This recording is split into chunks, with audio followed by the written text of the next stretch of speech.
Selamat siang semua ya. Oke, apa kabar? Ada yang kurang enak badan? Ada yang kurang enak badan? Semoga yang kurang enak badan bisa sembuh dengan cepat, sesuai dengan besok dengan cepat. Nah, sebelum kita memulai pembelajaran hari ini, alangkah lebih baiknya kita berdoa dulu menurut agama dan kepercayaan masing-masing. Untuk berdoa kali ini, saya akan minta berdoa dengan agama dan kepercayaan masing-masing ya. Sebelum kita memulai kegiatan, berdoa dulu.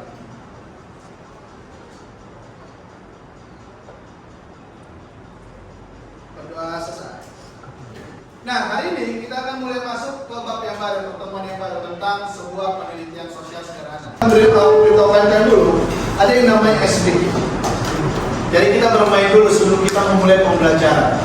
Nah, SDG-nya kita bermain SDG yang namanya left hand, right hand. Left hand, right hand, up and down.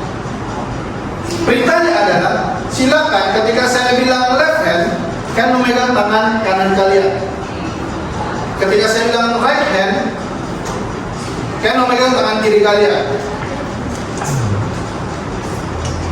Tapi ketika saya bilang up, silakan pegang bagian bawah, bagian dagu kalian. Ketika saya bilang down, silakan pegang bagian kepala kalian. Kita mulai. Kita mulai pemanasan dulu. Tangannya di bawah semua, tangannya di bawah. Oke, kita mulai. Pegang left hand kalian. Pegang left hand kalian. Pegang left hand kalian. Pegang left hand kalian. Right hand.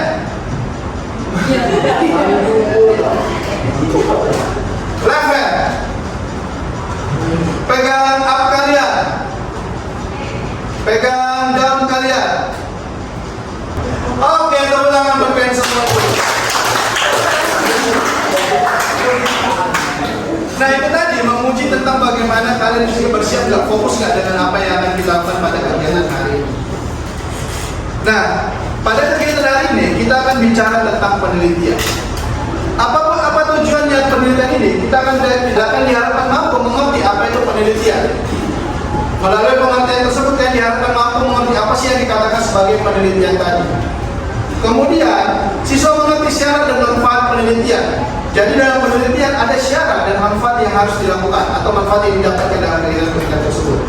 Kemudian, siswa juga mampu memahami merancang dalam menyusun kegiatan penelitian. Jadi setelah kalian mengerti apa itu penelitian, kalian mengerti apa syarat dan manfaat penelitian, dan kalian juga akan memahami bagaimana cara merancang sebuah kegiatan penelitian. Silakan scan barcode berikut. Silakan. Sudah? Kita mulai.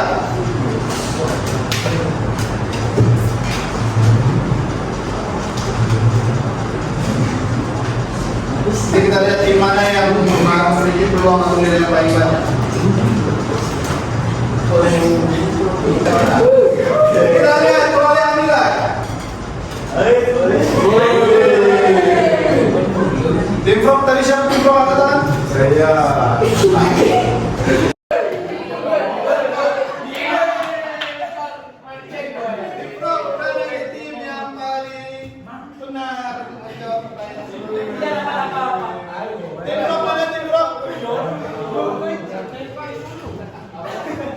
Oke, tim Frog berada di podium paling atas. Sementara untuk tim Frog dulu.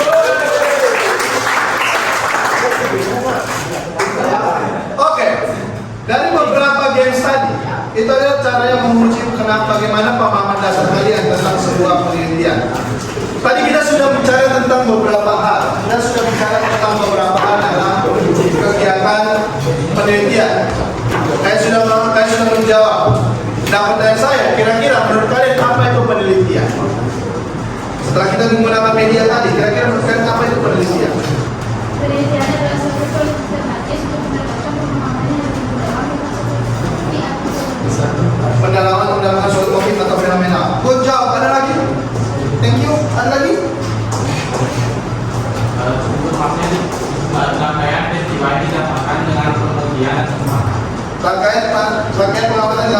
pengujian dan pengamatan. Oke. Sip, ada lagi? Rangkaian usaha untuk memperoleh informasi. Ada lagi? Apa itu penelitian?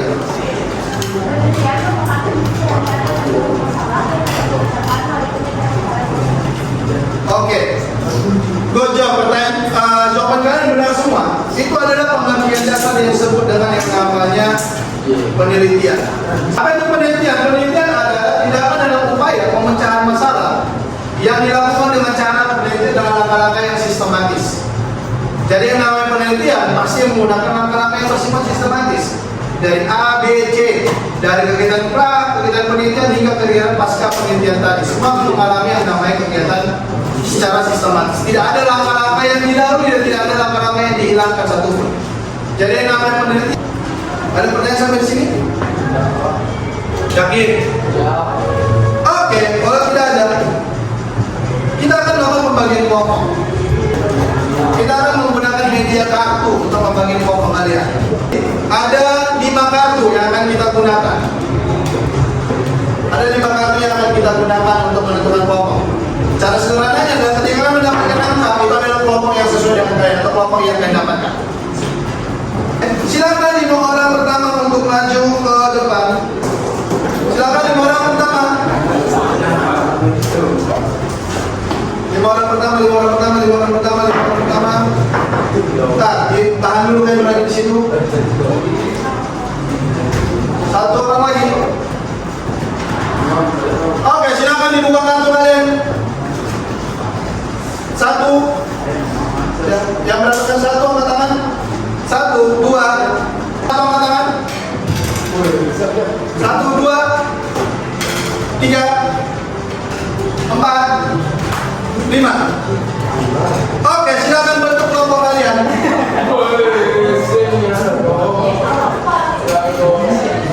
Satu angkat tangan. 2, 3, 4, 5. Oke. Hari ini kita akan melakukan kegiatan diskusi kelompok kalian. Nah, di kelompok ini tugas kalian adalah kita akan merancang sebuah penelitian. Tentunya dalam sebuah penelitian kalian harus ditentukan tema daripada penelitian yang akan kalian lakukan. Di sini ada namanya spinning wheel. Akan ada spinning wheel yang bisa kalian gunakan. Bisa kalian tentukan untuk menentukan tema daripada penelitian kalian. Silakan masing-masing perwakilan kelompok bisa maju ke depan. Terserah bebas. Masing-masing perwakilan kelompok. Silakan di sini.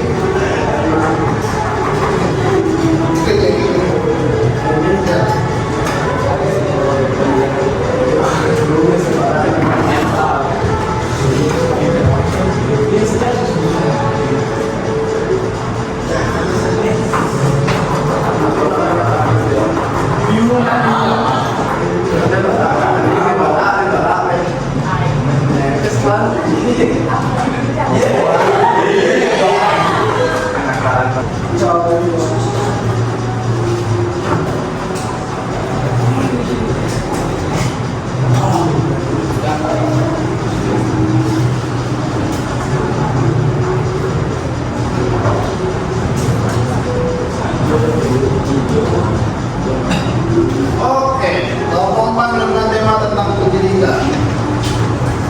Kita akan kelompok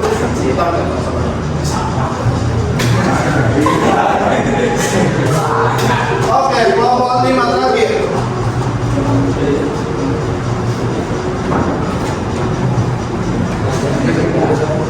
Kelima, apakah kamu mendapatkan tema yang lain?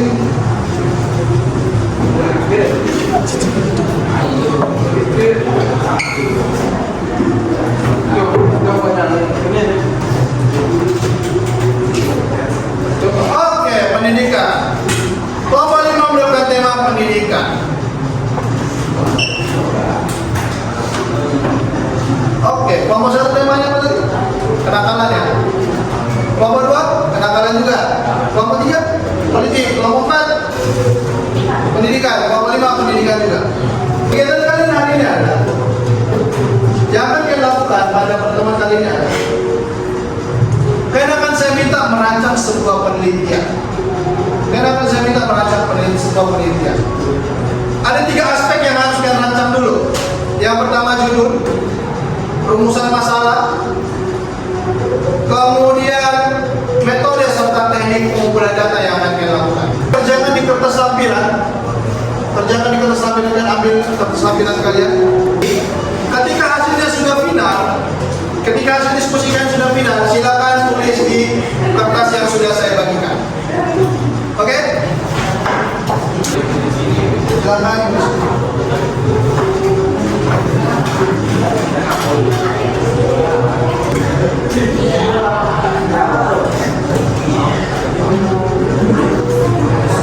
Silakan diskusi. Kalian boleh cari referensi sebanyak mungkin di internet ya.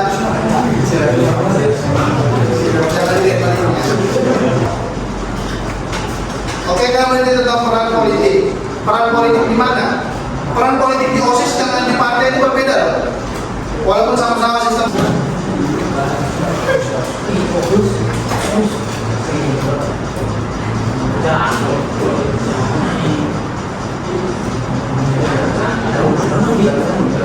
Ada yang sudah selesai?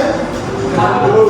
Pak, kalau ada teknis pengumpulan data itu misalnya dengan wawancara itu bisa menjelaskan itu. Enggak, dengan wawancara aja. Dengan wawancara dengan apa? Misalnya, biasanya penelitian tidak cuma satu yang menggunakan teknik pengumpulan data. Misalnya menggunakan dua atau yang paling sedikit biasanya menggunakan 2. Nah, kira-kira dari tadi kita akan menggunakan teknik yang mana? Apakah wawancara dikombin dengan angket atau dari teknik? Ayo, perwakilan ngomong, silakan. Tepuk tangan buat ngomong paling maju.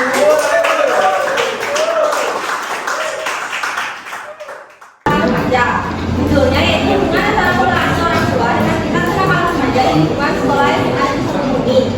Yaitu ada pun dengan rumusan masalahnya yang sambil yang pertama yaitu bagaimana tingkat kenakalan remaja di lingkungan sekolah yang ada di sekolah ini. Yang kedua yaitu apa saja bentuk kenakalan remaja yang terjadi pada lingkungan yang ada di sekolah ini. Yang ketiga yaitu sambil apa saja jenis pola asuh yang dominan diterapkan oleh orang tua remaja di lingkungan sekolah ini.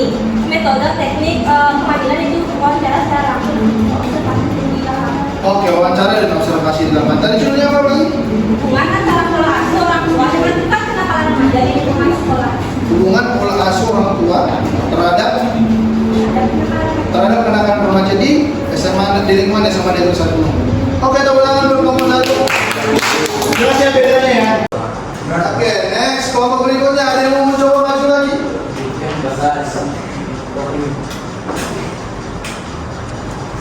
Ada yang mau mencoba maju? Ayo, kelompok 3. Kelompok 3. Kelompok 4 ya? Kelompok 4, boleh maju?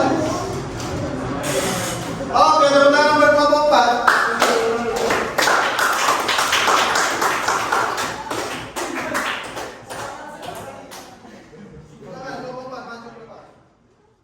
Saya yang mewakilkan dari kelompok 4 akan menjelaskan tentang tema pendidikan dengan judul alasan mengapa siswa SMP masih berapa siswa SMP masih belum bisa membaca. Latar belakang masalah. Latar belakang dari masalah ini adalah belakang ini ada sebuah media, ada sebuah berita dari sebuah media sosial yang menyatakan bahwa beberapa siswa SMP yang mungkin di luar sekaligus masih belum bisa membaca.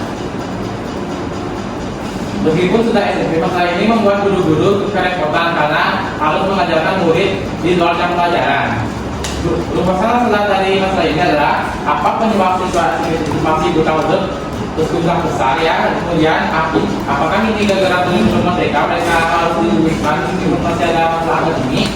Kemudian bagaimana tindakan yang harusnya dilakukan oleh guru atau orang tua dalam mendidik anak dalam masa pertumbuhan. Oke.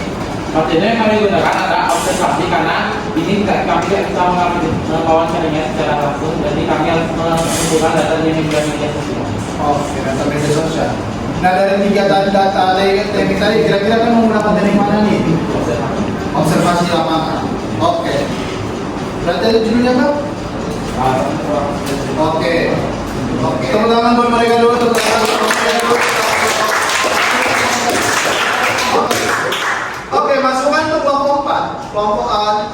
kita adakan menyusun judul, itu belum masuk ke dalam kategori yang judul. Itu masih background story kenapa kalian mengambil masalah tersebut. Judul itu misalnya gini, peran dan fungsi orang tua terhadap tingkat buta huruf di masyarakat, bla bla bla misalnya.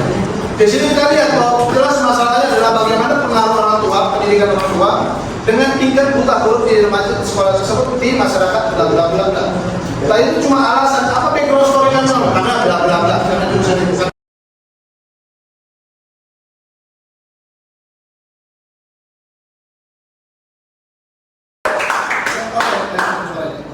Oke, jawab bosan. Langsung ke dari kelompok 5, ambil kelompok 5. Perkenalkan, saya dari kelompok 5 akan mewakilkan hasil kerja kelompok kami, yaitu yaitu pengaruh penggunaan metode pembelajaran flip classroom terhadap kemandirian belajar siswa sekolah menengah atas SMA Negeri 1 Bumi. Terus rumusan masalahnya yaitu yang pertama, apakah metode flip classroom berpengaruh signifikan terhadap kemandirian belajar siswa? Yang kedua, bagaimana siswa merespon metode pembelajaran flip classroom? Yang ketiga, apa saja tantangan yang dihadapi guru dan siswa dalam menerapkan flip classroom? Terus yang ketiga ada metode penelitian. Metode penelitian yang kami gunakan yaitu metode kuantitatif dengan pendekatan eksperimen. Terus yang terakhir ada teknik pengumpulan data yang kami gunakan yaitu kuesioner, observasi dan wawancara. Oke, teman-teman, baru mendengar kelompok 5. Terima kasih. Dalam setiap pembuatan judul harus ada juga background story yang kenapa kalian mengambil cerita tersebut. Tapi yang diminta adalah judul. Yang dibaca orang adalah judul. Yang pertama kali bukan background atau latar belakang masalah. Makanya judul itu tersebut ada alasannya itu menarik dan menarik dengan baca dari pembaca. Sampai di sini ada yang mau bertanya nggak? Ada yang masih kurang jelas nggak? Ada dari kelompok yang tadi kira-kira apa persamaan yang sudah disampaikan oleh teman-teman yang tadi sudah melakukan presentasi? Apa persamaan dari judul mereka? Apa persamaannya? Dari apa yang sudah ditampilkan oleh teman-teman kalian?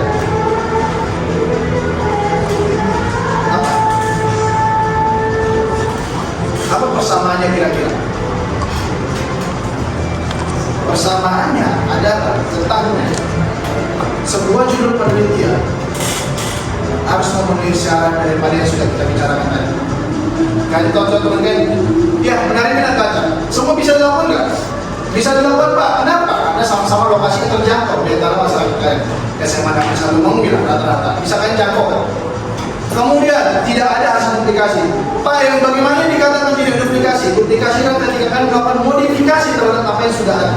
Itu tidak akan bukan duplikasi.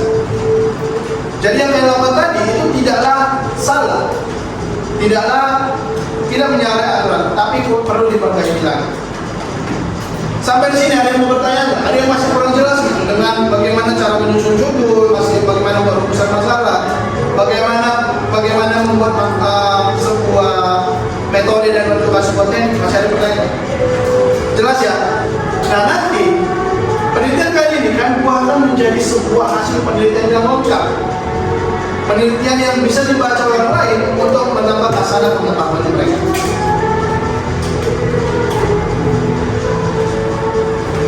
Nah, untuk penutup hari ini, pertanyaan saya adalah, apa manfaat yang bisa kalian rasakan ketika kalian sudah mengetahui bagaimana cara penelitian dan bagaimana merancang sebuah penelitian? Apa manfaat yang bisa kalian rasakan? Apa manfaatnya kira-kira? Setelah kita belajar ini nih, kira-kira apa yang bisa kalian lakukan terapkan langsung dalam masyarakat kalian nanti? Ada yang mau berpendapat? Ada yang mau berpendapat? Kira-kira apa sih yang bisa kalian terapkan langsung ketika kalian bisa menerapkan hasil daripada atau setelah kita bicarakan pembelajaran hari ini? Ada yang bisa memberikan pendapat? Silakan, ini nggak ada pendapat yang salah dan tidak ada pendapat yang benar-benar benar, nggak ada. Silakan berpendapat. Apa yang bisa kalian lakukan? Apa yang setelah pembelajaran ini kalian dapatkan? Apa yang akan kalian terapkan dalam masyarakat? Apa yang bisa kalian dapatkan dalam pembelajaran ini? Yang bisa kalian terapkan dalam masyarakat kita? Ada? Dapat menemukan masalah. Yang berdiri. Dapat menemukan suatu masalah yang terjadi dalam masyarakat. Dapat menemukan suatu masalah yang terjadi dalam masyarakat kalian. Oke. Thank you. Terima kasih untuk sangat buat ya. Yang saya harapkan adalah setelah kalian mempelajari materi ini, kalian akan semakin peka dengan kehidupan yang ada di sekitar masyarakat kalian. Dan setelah mempelajari hal ini, kalian makin terbuka nalarnya bahwa tidak semua yang terjadi dalam masyarakat itu dapat kita percaya. Perlu namanya tindakan penelitian, perlu namanya tindakan pengambilan data, perlu namanya tindakan yang bersifat komprehensif untuk membuktikan kebenaran yang terjadi dalam masyarakat tersebut. Oke, ada lagi? Apa yang kira-kira bisa kalian dapatkan dan bisa kalian implementasikan dalam masyarakat setelah mempelajari pembelajaran hari ini? Ada lagi? Kira-kira apa lagi yang bisa kalian tangkap atau yang bisa kalian dapatkan dalam pembelajaran hari ini? Ada? Silakan berpendapat apa? Berpendapat sebebas mungkin. Ada? Ada? Ada lagi yang mau berpendapat? Berpendapat apa? Mungkin setelah ini Pak, setelah ini saya yang bisa saya terapkan adalah saya menjadi seorang peneliti di lapangan masyarakat. Saya bisa melakukan penelitian sederhana tanpa menuntut saya jadi ahli misalnya. Jadi menjadi seorang peneliti tidak perlu menunggu kalian menjadi seorang ahli aja. Kalian ketika kalian sudah mengetahui bagaimana cara merancang, diharapkan ketika kalian berada di lapangan nanti, ketika kalian berada di lapangan menjadi seorang peneliti, kalian dapat menerapkan hasil rancangan kalian tersebut sesuai dengan apa yang kalian harapkan. Dan berikutnya, mungkin setelah kalian belajar ini, kalian akan melatih mental kalian bahwa oh ternyata untuk mengumpulkan data di lapangan itu tidak boleh sembarangan. Ada tahapan perancangannya dulu. Mulai dari membuat judul, menentukan rumusan masalah, manfaat, tujuan, dan lain-lain. Ada hal yang harus kalian penuhi dalam membuat sebuah penelitian. Jadi itu yang harus kalian harapkan dalam sebuah penelitian. Nah, untuk pertemuan kita minggu depan, saya harapkan kalian langsung membentuk kelompok sesuai dengan sudah kita bagi pada hari ini. Kalian langsung membentuk kelompok kalian sesuai dengan apa yang sudah kita bagi pada hari ini. Dan minggu depan kita akan mulai membahas bagaimana cara merancang atau membuat laporan penelitian. Dan setelah kegiatan ini, kalian sudah saya perkenankan untuk melakukan kegiatan pengumpulan data sesuai dengan apa yang sudah kalian rancang di dalam perancangan kegiatan penelitian kalian. Dan pesan saya, jangan menjadi peneliti yang sok tahu.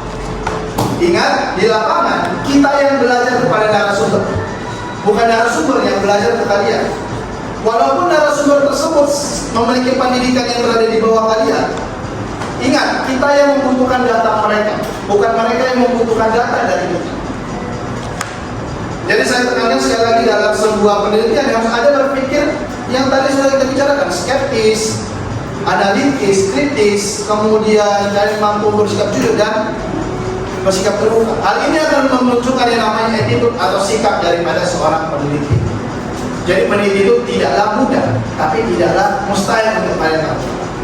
Jadi pesan saya adalah jangan jadi peneliti yang sok tahu di dalam lapangan. Ingat, kalian yang belajar, bukan mereka yang belajar. Sampai di sini ada yang mau bertanya? Ada yang mau bertanya? Yakin? Yakin ada yang mau bertanya? Ada yang mau bertanya sampai di sini? Oh ya, untuk pengerjaannya hari ini silakan dikumpulkan. Yang kertas kecil aja. Ya.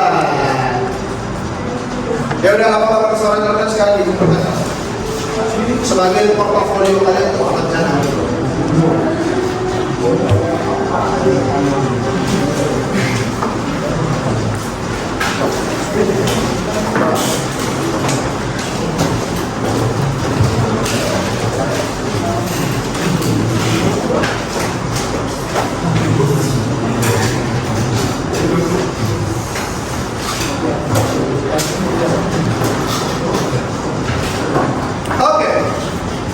Oke, untuk menutup kalian hari ini, kita bermain ice breaking sekali lagi. Ice breakingnya adalah bumi itu bulat. Kalian harus berpikir, bumi itu bulat.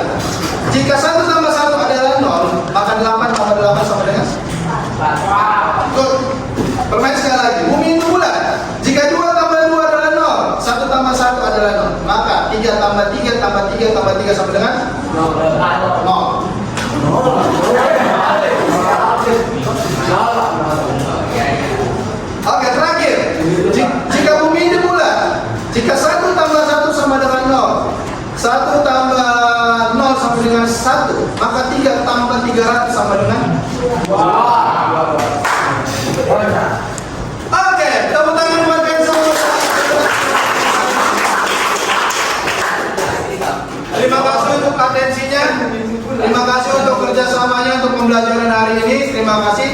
Dan minggu depan kita lanjut lagi untuk pembelajaran berikutnya.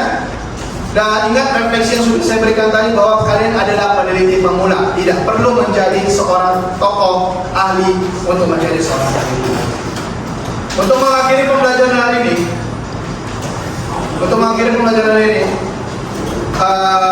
kita buka dengan doa. Mari kita tutup dengan doa.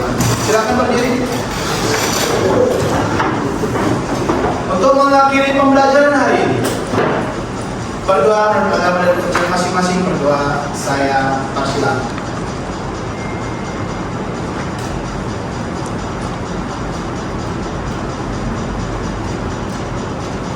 Berdoa selesai.